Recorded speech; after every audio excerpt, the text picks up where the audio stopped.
BSF এর গুলিতে বাংলাদেশি যুবকের মৃত্যুতে স্বজনদের বুক ফাটা আর্তনাদ। ব্রাহ্মণবাড়িয়া কসবা উপজেলা স্বাস্থ্য কমপ্লেক্সে হৃদয় বিদারক দৃশ্য।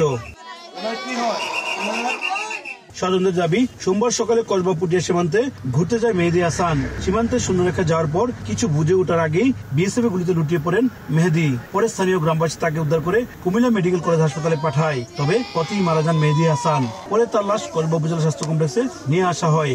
হাসপাতালে ছুটে আসেন শোকার্ত স্বজনরা। বিচার দাবি করেন তারা। দুইজনে বর্ডারে ঘুরতে গেছে, দুইটা গুলি করছে, গুলি করার মধ্যে একটা ওর উপর পড়ছে, আরেকটা হচ্ছে মানে দূরে বিচ্ছিন্ন হয়েছে। বর্ডারে আরো কত গুলি করে মারছে, এরকম আমরা আরো দেখছি অনেক। সুষ্ঠু বিচারটা যদি আমরা পাই সরকারের কাছে আমরা উঠে যাবো আর কি। নিহত শরীরে গুলি লাগার বিষয়টি নিশ্চিত করে কর্তব্যরত চিকিৎসক। পরে পুলিশ এসে স্বজনদের কাছে ঘটনার বিস্তারিত নেন। 1, 2, 3 ঢাকায় জমি জিতে নিন 100% ক্যাশব্যাক সহ 20 কোটি টাকার পুরস্কার।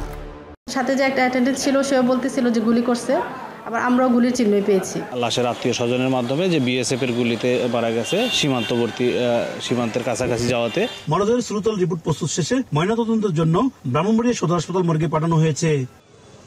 উজ্জ্বল চক্রবর্তী, সময় সংবাদ, ব্রাহ্মণবাড়িয়া।